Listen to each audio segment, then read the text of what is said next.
Hi, I'm Matt Ho. We're 15 days out from the election.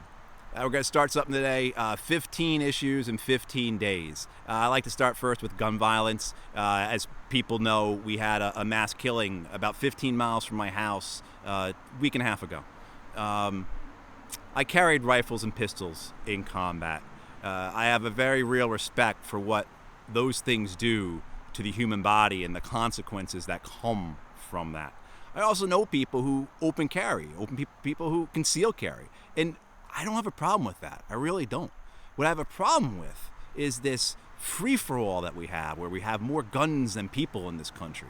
To me, the answer lies in having a licensing, training, and vetting program for people to have firearms. You're telling me that in the case of the killers in Uvalde, in Chicago, and Buffalo, and 500 other places around the country this year that have experienced a mass shooting and a mass killing, that those people would have gotten through a program like that?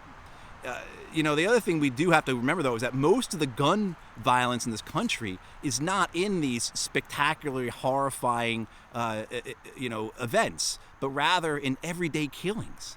And we have to go back to what are the root causes of crime? It's poverty and prohibition. Always have been, always will.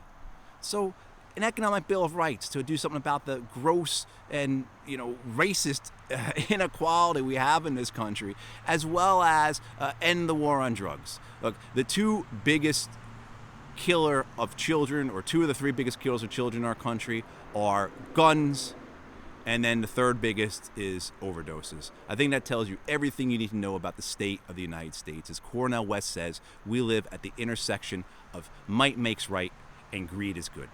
It's one of the reasons why I'm running. I'll talk to you tomorrow.